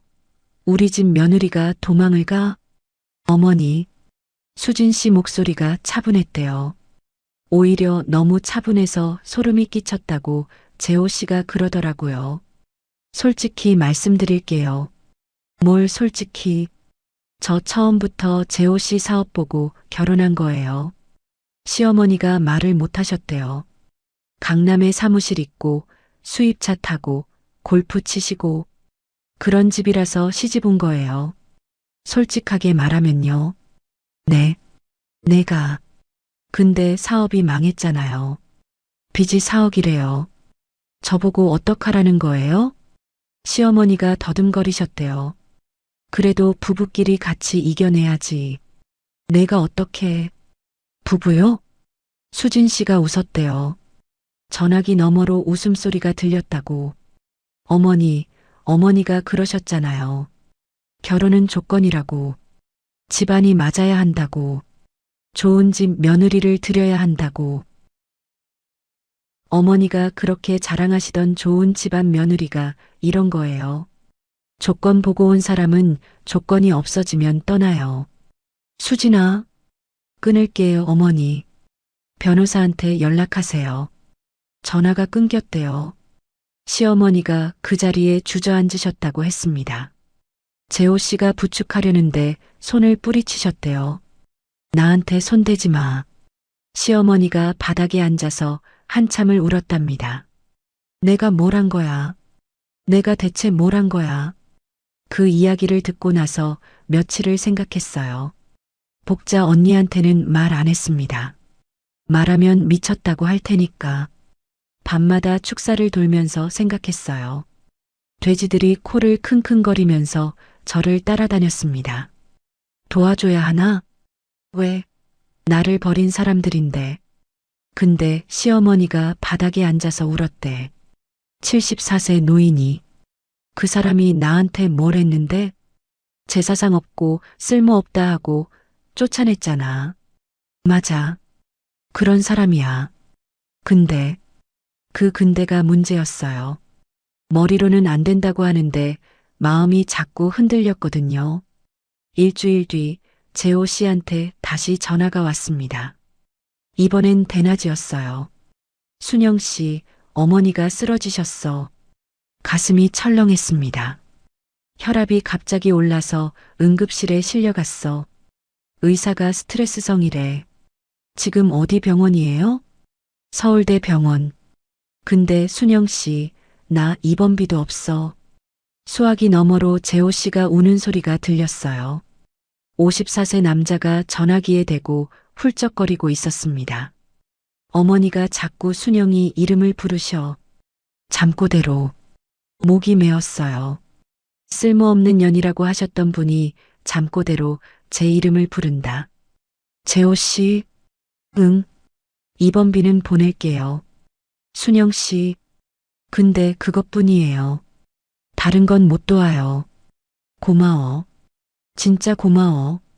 끊고 나서 200만 원을 송금했습니다. 그게 마지막이어야 했어요. 마지막이 아니었습니다. 시어머니가 퇴원하셨다는 연락을 받은 건 열흘 뒤였어요. 재호 씨가 아니라 시어머니 본인이 문자를 보내셨습니다. 제 번호를 아직 가지고 계셨더라고요. 순영아, 퇴원했다. 돈은 갚을게. 그 문자를 10번쯤 들여다봤어요. 시어머니가 제게 문자를 보낸 건 3년 동안 처음이었거든요. 답장을 안 했습니다. 뭐라고 해야 할지 몰라서. 그로부터 한 달. 아무 일도 안 일어났으면 좋았을 텐데. 재호 씨한테 또 전화가 왔어요. 순영 씨, 어머니가 제주도에 가신대. 제주도요? 왜요? 너한테 직접 사과하겠다고. 내가 아무리 말려도 안 들어. 재호 씨, 지금 4억 빚진 사람이 비행기 표를. 어머니가 당신 통장에서 돈 빼셨어. 마지막 남은 돈으로. 숨이 막혔어요. 어머니 말이 돈으로 갚을 수 있는 빚은 아니지만 얼굴은 보고 말해야 한다고. 무릎을 꿇어서라도. 재호 씨도 같이 오는 거예요? 나도 가야지. 어머니 혼자 보낼 수 없잖아. 전화를 끊고 한참을 서 있었습니다. 복자 언니가 농장에서 저를 보더니 다가왔어요. 야, 무슨 일 있어? 얼굴이 하얘. 언니, 왜? 시어머니가 제주도에 온대. 뭐, 또, 이번엔 뭐하러? 사과하러. 복자 언니가 입을 다물었어요. 한참을 저를 보시더니 말했습니다. 너 어떡할 건데? 모르겠어요. 만나줄 거야? 순영아, 이건 내가 결정할 문제야. 내가 뭐라 할 수 있는 게 아니야. 복자 언니가 제 어깨를 한번 두드리고 갔어요. 그날 밤 농장 뒤편 감귤밭 사이 벤치에 앉아서 하늘을 올려다봤습니다. 제주도 밤하늘은 별이 쏟아져요. 서울에서는 한 번도 못 본 별들이 여기서는 매일 보이거든요. 만나줘야 하나? 안 만나면 되잖아. 근데 74세 노인이 마지막 남은 돈으로 비행기표를 끊었대. 그래서 그 사람이 나한테 한 짓을 생각하면 맞아. 그런데 또 근데였어요. 이 근데가 저를 계속 붙잡았습니다. 결국 결론을 내렸어요. 만나기로. 다만 도와주지는 않기로. 제가 할 수 있는 건 얼굴을 마주보는 것까지. 그 이상은 안 하기로. 3일 뒤 시어머니와 재호 씨가 제주공항에 도착했습니다. 이번에는 관광버스도 없고 렌터카도 없었어요. 버스를 타고 오셨대요. 서귀포행 버스. 2달 전에 SUV 렌터카를 몰고 레스토랑에 왔을 때와는 전혀 달랐습니다. 농장 입구에 2 사람이 나란히 서 있었어요. 시어머니가 먼저 보였습니다. 2달 사이에 확 늙으셨어요. 볼이 꺼지고 어깨가 더 좁아지셨습니다. 짙은 네이비 패딩 대신 낡은 베이지 점퍼를 입고 계셨어요. 재호 씨도 달라져 있었습니다. 수염이 자라 있었고 눈밑이 까맸어요. 정장 대신 구겨진 회색 바람막이를 입고 있었습니다. 2달 전 레스토랑에서 고개를 못 들던 그 모습보다 더 쪼그라들어 있었어요. 오셨어요. 제가 먼저 말했습니다. 시어머니가 저를 보셨어요. 입술이 파르르 떨렸습니다. 순영아, 사무실로 가시죠. 서서 얘기할 순 없으니까요. 농장 사무실 안으로 안내했습니다. 작은 사무실이에요. 책상 하나, 의자 4개, 벽에 순영 목장 사진들이 걸려 있는 곳. 시어머니와 재호 씨가 소파에 앉았어요. 저는 맞은편 의자에 앉았습니다. 이 장면이 묘하더라고요. 3년 전에는 시어머니가 높은 곳에 앉아서 저를 내려다봤어요. 거실 소파에 앉아 계시면 저는 바닥에 무릎을 꿇고 앉았거든요. 시어머니가 시킨 자세였어요. 며느리는 시어머니 앞에서 눈높이가 낮아야 한다고. 지금은 달랐습니다. 제 사무실, 제 의자, 제 영역. 시어머니가 먼저 입을 여셨어요. 순영아, 네 어머님, 내가 할 말이 있어서 왔다. 들을게요. 시어머니가 2 손을 무릎 위에 올려놓으셨어요. 손이 떨리고 있었습니다. 주름진 손등 위로 핏줄이 보였어요. 74세. 그 손으로 제 밥상을 엎었고 그 손으로 현관문을 가리키셨습니다. 내가 잘못했다. 한마디가 나오는데 오래 걸렸어요. 시어머니의 목소리가 갈라졌습니다. 15년 동안 내한테 못할 짓을 했어. 밥상도 없고 쫓아내고 쓸모없다고 했지. 근데 쓸모없는 건 내 쪽이었어. 재호 씨가 옆에서 고개를 숙이고 있었어요. 어깨가 떨리는 게 보였습니다. 내가 골라온 며느리가 돈 보고 왔다가 돈 떨어지니까 도망갔어. 내가 쫓아낸 며느리는 혼자서 이걸 다 만들었고, 시어머니가 사무실 벽에 걸린 사진들을 보셨어요. 농장 개장식 사진, 셰프들과 찍은 사진, TV 촬영 사진, 직원들과 단체 사진. 내 눈이 거꾸로 달린 거였어. 어머님, 순영아, 한 번만 도와줘라. 그 말이 나오는 순간 제 안에서 뭔가가 단단해졌어요. 예상했던 말이었거든요. 사과가 목적이 아니었구나. 결국 돈이구나. 아니, 그건 아닐 수도 있어요. 사과가 진심일 수도 있어요. 근데 그 다음에 바로 도와줘가 나오면 사과의 무게가 사라지는 거예요. 재호가 빚이 4억이야. 길바닥에 나앉게 생겼어. 이 어미가 할 수 있는 게 아무것도 없어. 시어머니의 눈에서 눈물이 흘렀습니다. 내 아니면 갈 데가 없다. 저는 한참 시어머니를 보았습니다. 74세 노인이 눈물을 흘리면서 제 앞에 앉아 있었어요. 3년 전에 당장 나가를 외치던 그 사람이, 제사상을 업던 그 사람이 불쌍했냐고요? 솔직히 말할게요. 불쌍했습니다. 근데 불쌍한 것과 도와주는 건 다른 문제였어요. 어머님, 15년 동안 저한테 하신 말씀 기억하세요? 시어머니가 고개를 숙이셨어요. 쓸모없는 년, 밥도 제대로 못하는 년, 우리 집안에 어울리지 않는 년. 하나하나 말할 때마다 시어머니의 어깨가 움찔했습니다. 제사상도 엎으셨잖아요. 제가 밤새 만든 음식이요. 그런데 어머님, 저도 그때 죽을 만큼 힘들었을 때 아무도 안 도와줬어요. 목소리가 떨렸지만 참았습니다. 농장 문 닫을 뻔했을 때 어머님이 오셨나요?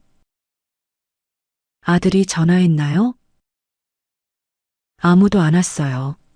비 맞으면서 돼지 옮기고 47만 원 남은 통장 들여다보면서 혼자 버텼어요. 사무실이 조용해졌습니다.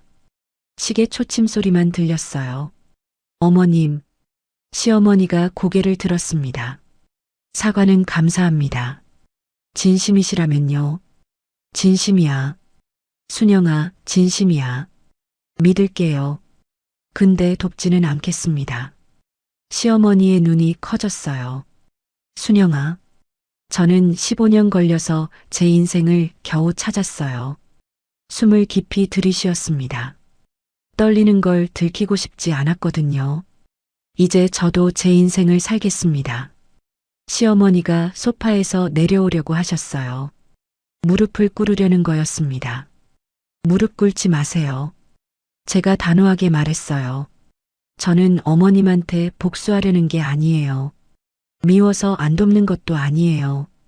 그럼 왜? 제가 또 챙기기 시작하면 멈출 수가 없어요. 15년 동안 그랬으니까. 그 말에 시어머니가 입을 다무셨어요. 사실이었거든요. 한번 도와주면 또 도와주고 또 도와주고 그렇게 15년을 살았으니까요. 밥 짓고 빨래하고 참고 맞고 또 참고 이번에 도와주면 또 그 사람이 될 것 같았어요. 시어머니 뒤에서 고개 숙이고 네, 어머님 하는 그 사람. 다만 시어머니가 고개를 들었어요. 식사는 하고 가세요. 밖에 식당 있으니까. 시어머니가 저를 보셨습니다. 한참을 그것까진 해드릴 수 있어요. 순영아, 밥은 제가 아는 거니까요. 재호 씨가 고개를 들었습니다. 눈이 빨갛게 충혈되어 있었어요. 순영 씨, 미안합니다. 재호 씨, 미안하다는 말 15년 늦었어요. 재호 씨가 입술을 깨물었습니다. 근데 늦었다고 안 하는 것보단 낫네요. 그 말에 재호 씨가 고개를 푹 숙였어요. 어깨가 들썩였습니다. 울고 있었어요. 식사하세요. 천천히 드시고 가세요. 사무실을 나왔습니다. 문을 닫고 복도에 서서 한참을 가만히 있었어요. 벽에 등을 기대고 천장을 올려다봤습니다. 떨렸습니다. 온몸이 잘한 건지 모르겠어요. 매정한 건지도 모르겠어요. 근데 하나는 확실했습니다. 문을 나서는 제 다리가 3년 전보다 단단했어요. 캐리어 끌고 골목을 나서던 그때와는 달랐습니다. 그때는 쫓겨나는 발걸음이었어요. 지금은 제가 선택한 발걸음이었습니다. 시어머니와 재호 씨가 돌아간 다음 날이었어요. 아침에 축사를 돌고 사무실에 앉았는데 마음이 편하지 않았습니다. 잘한 건지 아직도 모르겠더라고요. 74세 노인한테 밥만 먹이고 돌려보낸 게. 복자 언니가 커피를 들고 왔어요. 어제 잘 잤어? 아니요. 그럴 줄 알았어. 복자 언니가 제 맞은편에 앉으면서 말했습니다. 순영아, 내가 잘한 거야. 그래요? 15년 동안 참기만 한 사람이 처음으로 안 된다고 말한 거잖아. 그게 얼마나 대단한 건지 너는 모를 거야. 복자 언니 말이 맞는 건 알았어요. 근데 마음이 따라가질 않았습니다. 언니, 나 이상한 사람이에요? 왜? 나를 쫓아낸 사람들인데. 마음이 아파요. 복자 언니가 한참 저를 보시더니 커피잔을 내려놓았어요. 순영아, 그건 내가 이상한 게 아니야. 내가 좋은 사람인 거야. 좋은 사람이면 도와줘야 하는 거 아니에요? 아니, 좋은 사람이라서 안 도와주는 거야. 도와주면 또 당하니까. 그 말이 가슴에 박혔습니다. 사흘이 지났어요. 오후에 사무실에서 납품 서류를 정리하고 있었는데 전화가 왔습니다. 재호 씨였어요. 또 뭐지? 받을까 말까 망설이다가 받았습니다. 순영 씨, 목소리가 달랐어요. 떨리는 것 같았는데 지난번과는 결이 달랐습니다. 울먹이는 게 아니라 뭔가에 맞은 사람 같았어요. 재호 씨, 무슨 일이에요? 나 지금 은행에 있어. 은행이요? 대출 정리하러 왔는데 은행 직원이 이상한 얘기를 해. 심장이 쿵 내려앉았습니다. 직감적으로 알았어요. 뭐가 나올지. 이자 대납 기록이 있대. 3년 동안. 김순영 명의로 매달 입금됐대. 처음에는 20만 원, 나중에는 50만 원, 100만 원. 순영 씨. 이거 순영 씨야? 대답하지 않았습니다. 목이 막혀서가 아니었어요. 뭐라고 해야 할지 몰라서. 3년이야. 3년 동안 매달. 내가 연체 안 당한 게 순영 씨 때문이었어? 재호 씨, 그건 총액이 얼마인지 알아? 2,300만 원이야. 숫자를 듣는 순간 저도 놀랐어요. 매달 조금씩 보낸 게 그렇게 쌓인 줄 몰랐거든요. 47만 원밖에 없던 통장에서 20만 원을 보내기 시작한 게 2,300만 원이 된 거예요. 왜 그런 거야? 재호 씨 목소리가 갈라졌습니다. 내가 순영 씨한테 뭘 했는데 한마디도 못 해주고 어머니 앞에서 아무것도 못하고 이혼 서류 내밀고 그런 내 빚을 왜 갚아? 왜? 그 질문에 대답할 수 있는 건 하나밖에 없었어요. 모르겠어요. 습관인가 봐요. 습관? 15년 동안 챙기던 습관이요. 아침에 눈 뜨면 밥부터 짓고 빨래 돌리고 연체 알림 오면 이체하고 몸이 먼저 움직여요. 재호 씨가 전화기 너머로 소리를 죽여 울었습니다. 은행이니까 크게 못 울었겠죠. 순영 씨, 나 지금 제주도 갈게. 오지 마세요. 안 돼. 가야 돼. 재호 씨, 저 어제 다 말씀드렸잖아요. 돕지 않겠다고. 도와달라고 가는 거 아니야. 재호 씨 목소리가 처음으로 단단했어요.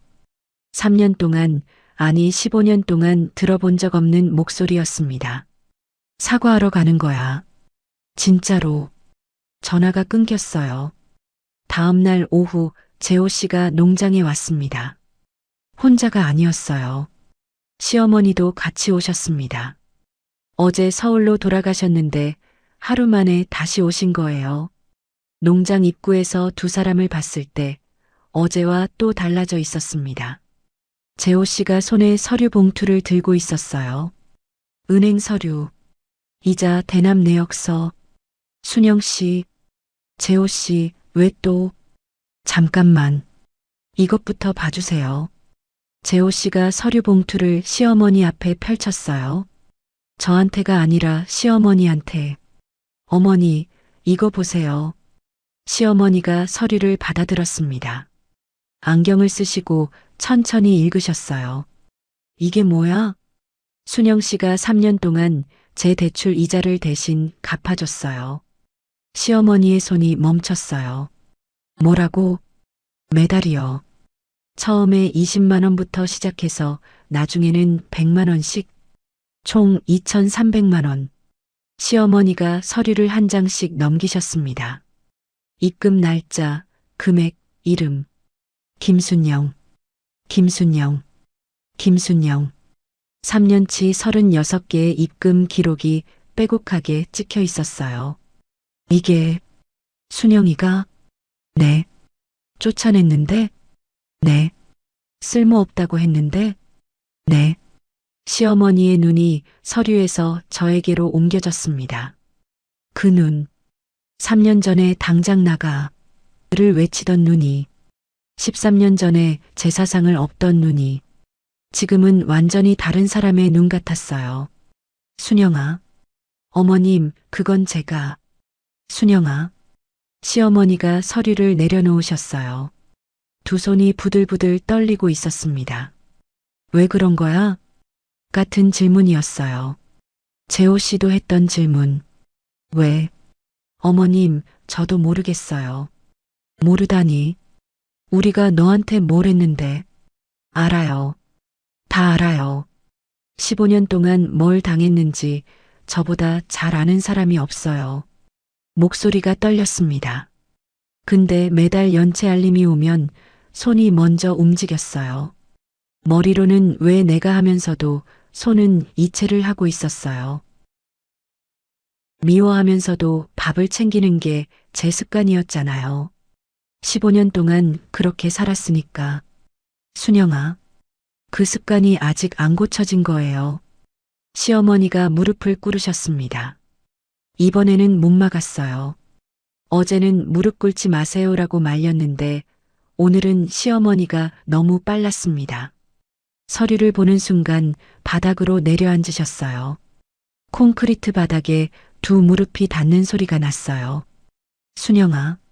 시어머니가 제 발 앞에서 고개를 숙이셨습니다. 내가 사람이 아니었다. 어머님, 일어나세요. 아니야. 일어나면 안 돼. 시어머니가 바닥에 두 손을 짚으셨어요. 이마가 거의 닿을 것 같았습니다. 15년 동안 쓸모없다고 했어. 밥도 못한다고 했어. 쫓아냈어. 어머님. 근데 내가 쫓아낸 사람이 3년 동안 내 아들을 살리고 있었어. 시어머니의 통곡이 농장 마당에 퍼졌습니다. 직원들이 멀리서 쳐다봤어요. 복자 언니가 뛰어오려다가 제가 손으로 막았습니다. 쓸모없는 건 너가 아니었어. 나였어. 사람 볼 줄 모르는 내가 쓸모없었던 거야. 재호 씨가 옆에서 무릎을 꿇었습니다. 두 사람이 나란히 제 앞에 무릎을 꿇고 있었어요. 순영 씨, 재호 씨가 고개를 들었습니다. 눈이 벌겋게 부어 있었어요. 나는 15년 동안 아무것도 못한 사람이야. 어머니한테 한마디도 못하고 당신을 지켜주지도 못하고 이혼 서류 내밀면서도 미안해 한마디 못했어. 근데 당신은 그런 나한테 3년 동안 돈을 보냈어. 재호 씨의 입술이 파르르 떨렸어요. 나는 이제야 알겠어. 당신이 왜 그랬는지. 왜요? 당신은 원래 그런 사람이니까. 밥 짓는 사람이니까. 누가 배고프면 밥을 안 차리고는 못 먹이는 사람이니까. 그 말에 눈물이 터졌어요. 참으려고 했는데 안 됐습니다. 3년 동안 참았던 것, 아니 15년 동안 참았던 것이 한꺼번에 올라왔어요. 누군가 저를 알아봐줬다는 게, 시어머니도 셰프들도 손님들도 저를 성공한 사장님으로 알아봤어요. 농장을 잘 키운 사람, 돈을 번 사람, 보물을 키운 사람. 근데 재호 씨가 한 말은 달랐습니다. 밥 짓는 사람. 그게 제 본질이었거든요. 사장이기 전에, 성공하기 전에 저는 그냥 밥 짓는 사람이었어요. 누가 배고프면 차려주고, 누가 아프면 곁에 있어주고, 누가 힘들면 몰래 도와주는 그걸 알아본 건 재호 씨가 처음이었습니다. 15년 늦었지만 저는 두 손으로 얼굴을 감싸고 울었어요. 소리를 죽이려고 했는데 안 되더라고요. 어깨가 들썩거렸습니다. 시어머니가 바닥에서 일어나시더니 제 손을 잡으셨어요. 주름진 손이 제 손을 감쌌습니다. 떨리고 있었지만 따뜻했어요. 순영아, 용서해달라는 말 안 할게. 어머님, 그건 내가 할 수 있는 말이 아니야. 15년을 그렇게 해놓고 용서해달라고 하면 그것도 못된 거지. 시어머니가 제 손을 꼭 쥐셨어요. 다만 한 가지만 할게. 뭐요? 앞으로 안 그럴게. 다시는. 그리고 이건 알아줘. 시어머니가 저를 똑바로 보셨어요. 눈물이 주름을 따라 흘러내리고 있었지만 눈빛은 또렷했습니다. 내 갈비찜. 그때 진짜 맛있었어. 숨이 멎었어요. 엎어놓고도 입안에서 맛이 안 지워졌어. 13년 동안 그 한마디가 제 사상을 엎은 13년 전의 그 밤을 마침내 닫았습니다. 그 자리에서 바로 화해한 건 아니에요. 그럴 수는 없었습니다. 15년이 한 번의 무릎꿇음으로 지워지진 않으니까요. 저는 시어머니에게 말했어요. 어머님, 저는 시간이 필요해요. 알겠다. 당장은 예전처럼 돌아갈 수 없어요. 그럼. 근데 문을 완전히 닫지는 않을게요. 시어머니가 고개를 끄덕이셨어요. 더 이상 매달리지 않으셨습니다. 재호 씨에게도 말했습니다. 재호 씨, 빚은 스스로 갚으세요. 알겠어. 이자 대납은 이번 달부터 안 할 거예요. 당연하지. 근데, 응? 제주도에 국밥 잘하는 집이 없어요. 서귀포 올레시장 근처에 자리가 하나 나왔다던데. 재호 씨가 저를 봤어요. 국밥? 재호 씨 된장찌개는 괜찮았잖아요. 결혼 초에 한번 해줬을 때 재호 씨 눈이 커졌습니다. 그걸 기억해? 밥하는 사람은 맛을 잊지 않아요. 그게 제가 해줄 수 있는 마지막 말이었습니다. 돈을 주는 게 아니라 방향을 알려주는 것. 그 정도면 됐어요. 시어머니와 재호 씨가 농장을 떠날 때 시어머니가 농장 간판 앞에서 다시 한번 멈추셨어요. 순영 목장. 두 번째로 보시는 간판이었습니다.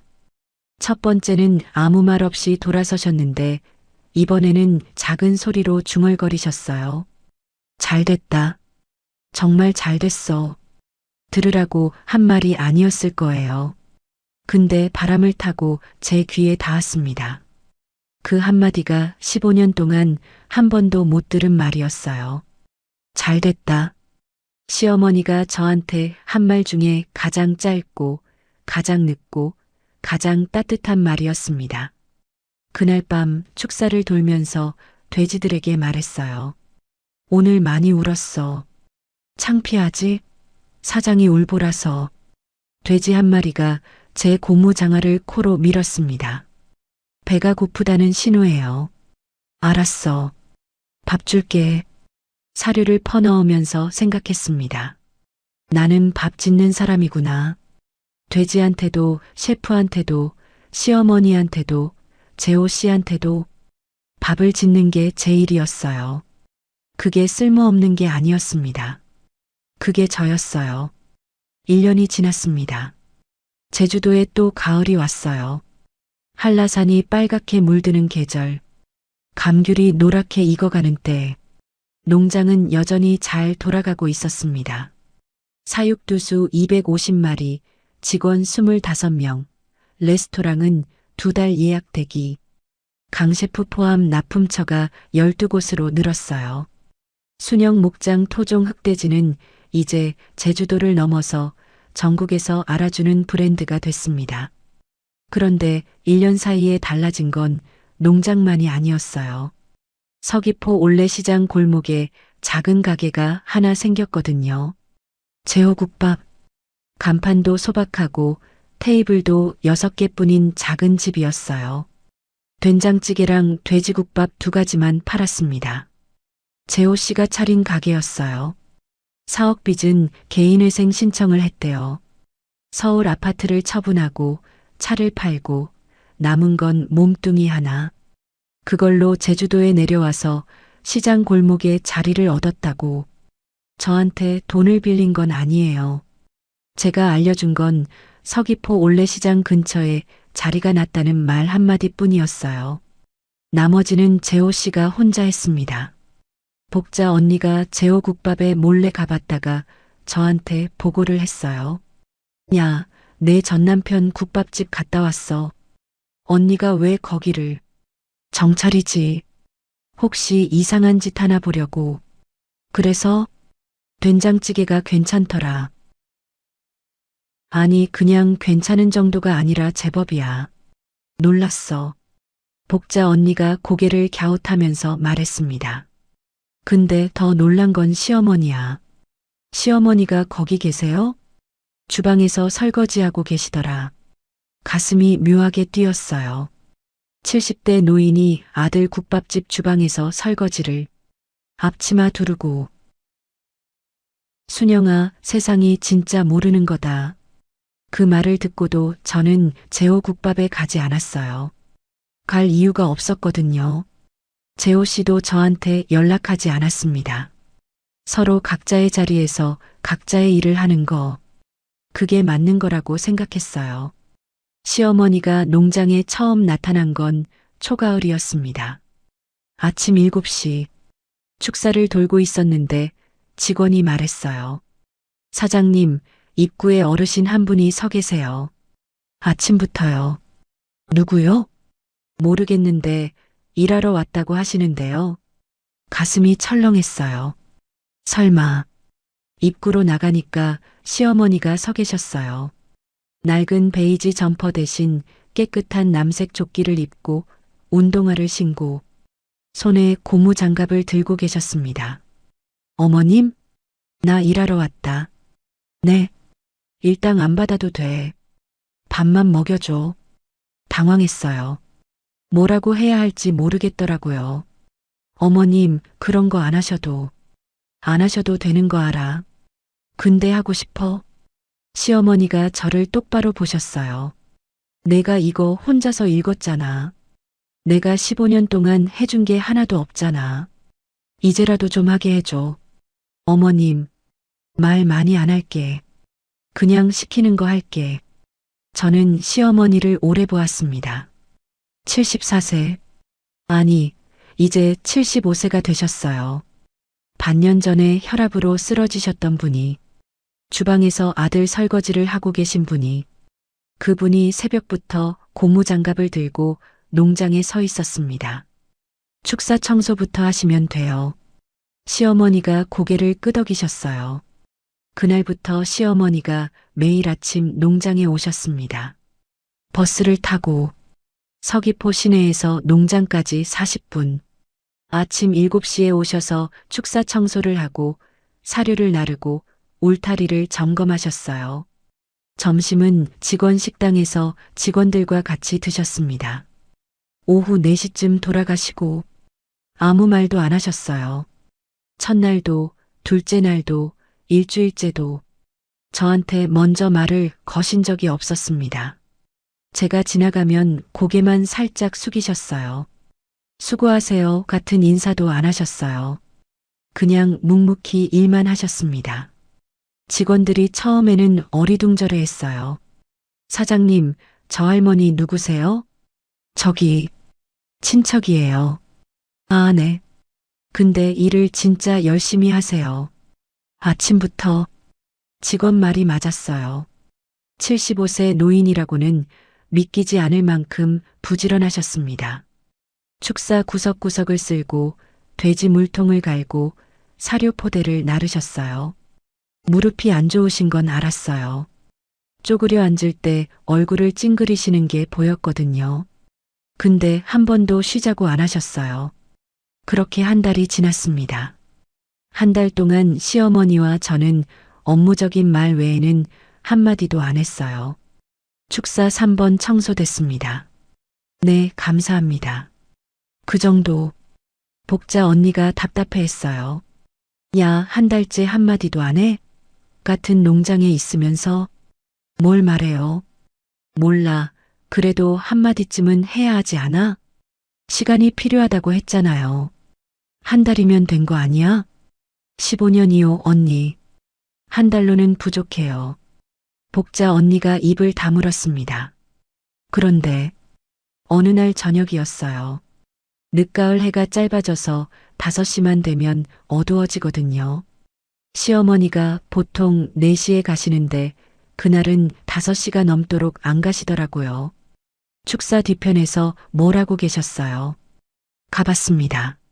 시어머니가 쪼그리고 앉아서 새끼 돼지한테 우유를 먹이고 계셨어요. 태어난 지 사흘 된 애기 돼지. 어미가 젖을 잘 안 물려서 직원들이 교대로 우유를 주고 있었는데 시어머니가 그 일을 하고 계셨습니다. 젖병을 기울이면서 새끼 돼지를 무릎 위에 올려놓으셨어요. 새끼 돼지가 꿀꿀대면서 우유를 빨았습니다. 잘 먹네. 이놈. 시어머니가 혼잣말을 하셨어요. 작은 목소리였는데 제 귀에 들렸습니다. 배고프지? 엄마가 안 챙겨줘서. 그 말에 발이 멈췄어요. 엄마가 안 챙겨줘서. 시어머니가 새끼 돼지를 보면서 한 말이었는데 저한테 하는 말 같았어요. 아니, 시어머니 자신한테 하는 말 같았습니다. 많이 먹어. 잘 자라야지. 시어머니가 고개를 들었어요.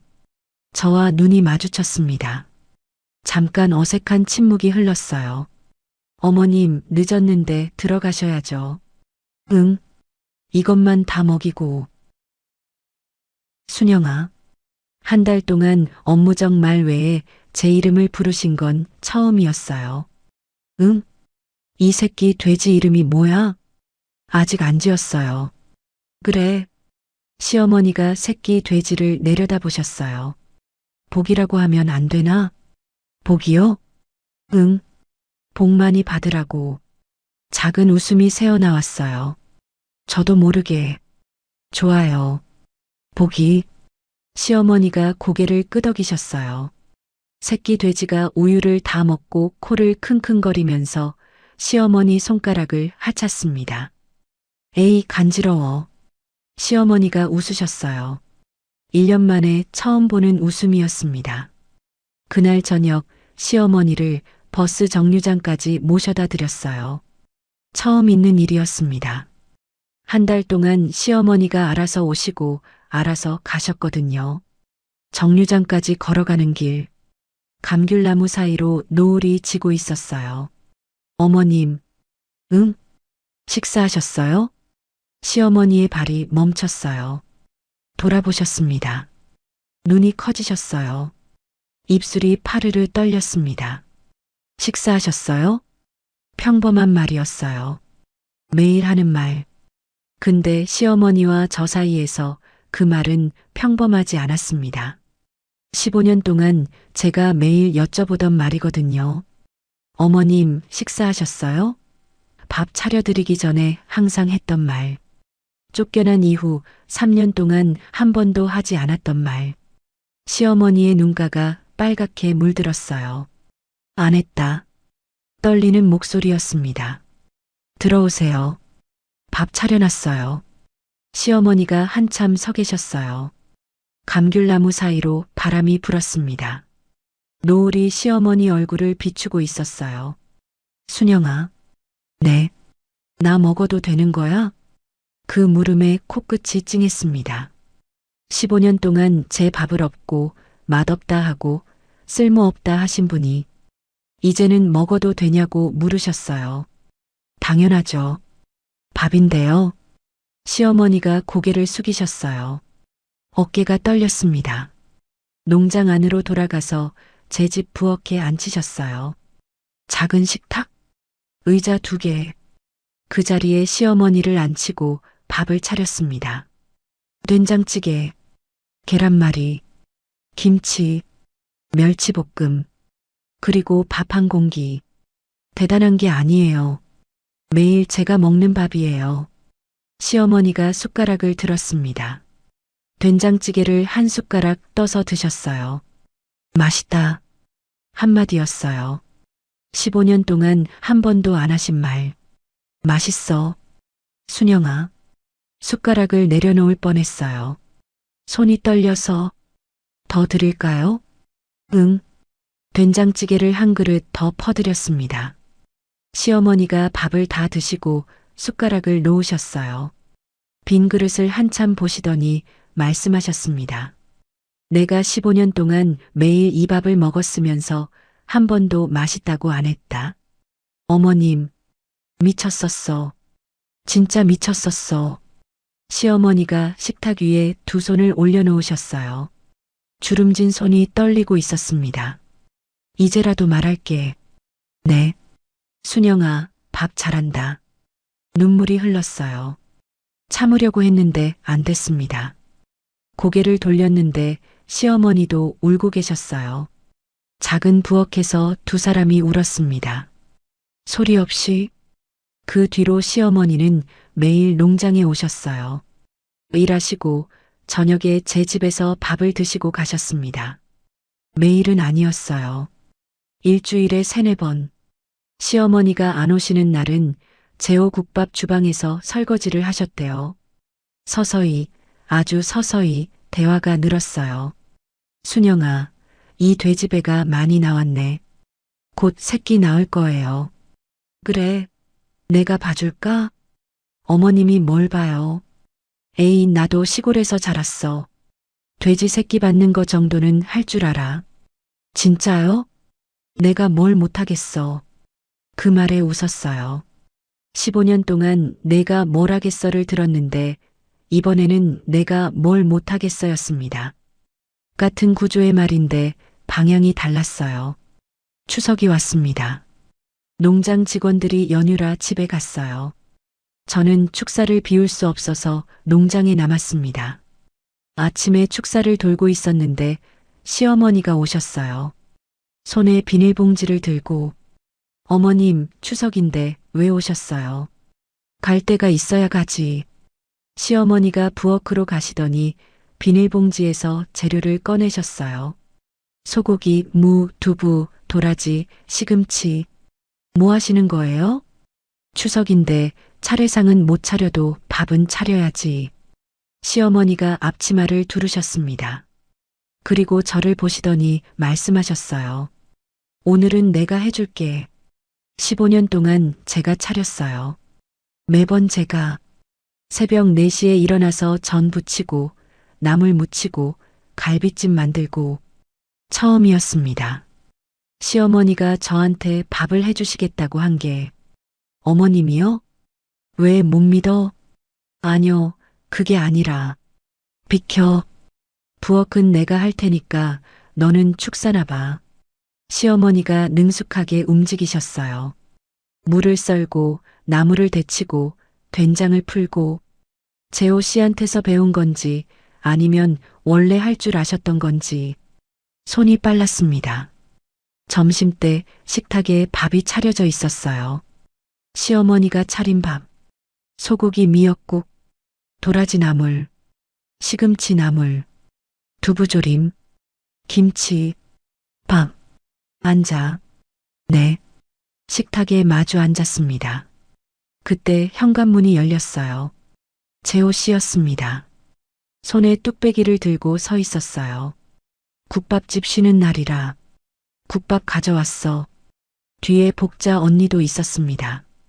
야, 나도 왔어. 감귤 가져왔어. 작은 식탁에 4사람이 앉았어요.